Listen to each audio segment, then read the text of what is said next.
वृंदावन का पहला मिलन। राधा कृष्ण की अमर प्रेम गाथा। वृंदावन का वातावरण सदा ही प्रेम और भक्ति से सराबोर रहता था। यमुना के तट पर जब हवा चलती तो पेड़ों की टहनियाँ जैसे कान्हा की बांसुरी की धुन पर झूम उठती।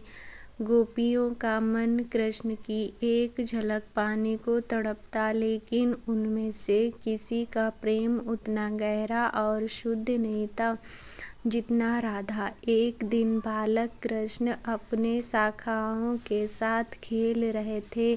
खेलते खेलते वे वन की ओर बढ़े जहाँ सुंदर फूल खिले थे, पक्षी गा रहे थे और प्रकृति जैसे किसी दिव्य मिलन की तैयारी कर रही थी। उसी वन में पहली बार राधा और कृष्ण का सामना हुआ।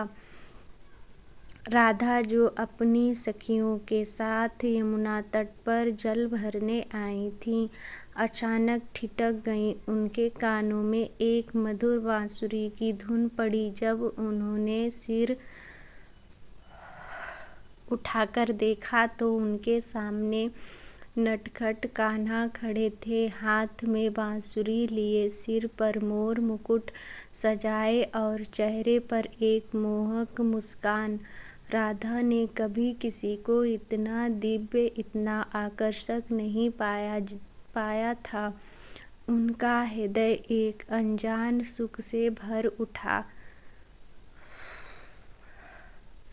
उधर कृष्ण भी जैसे किसी पुराने वादे को पूरा करने के लिए आए थे।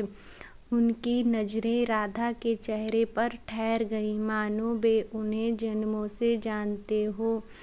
कृष्ण ने मुस्कुराते हुए पूछा, राधे, क्या तुम मुझे पहचानती हो?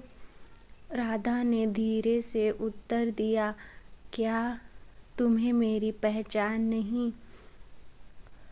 यह प्रश्न साधारण नहीं था, यह आत्माओं का संवाद था जिसे केवल वे दोनों ही समझ सकते थे। यह पहला मिलन था, परंतु दोनों के मन में यह भावना थी कि यह पहली बार नहीं है।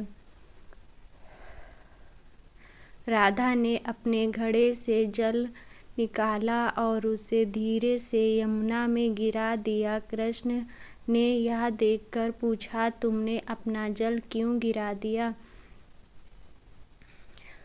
राधा मुस्कुराई और बोली, जिस हृदय में तुम्हारी बांसुरी की धुन बस गई हो, वहाँ कोई और ध्वनि नहीं रह सकती। जिस घट में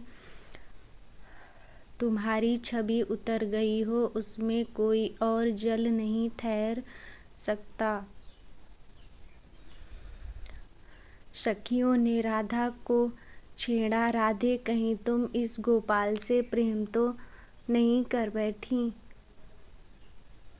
राधा ने उत्तर दिया, प्रेम किया नहीं जाता, यह तो बस हो जाता है। कृष्ण ने बांसुरी को अपने होठों से लगाया और एक राग छेड़ा, जिसे सुनकर वृंदावन की हर चीज झूम उठी। राधा जैसे इस राग में खो गईं। यही वह क्षण था जब राधा और कृष्ण के प्रेम की अमर यात्रा शुरू हुई। उस दिन के बाद से वृंदावन की धरती प्रेम की पावन भूमि बन गई। कृष्ण की बांसुरी और राधा के प्रेम की कहानी यहीं से जन्मी और युगों युगों तक जीवित रही।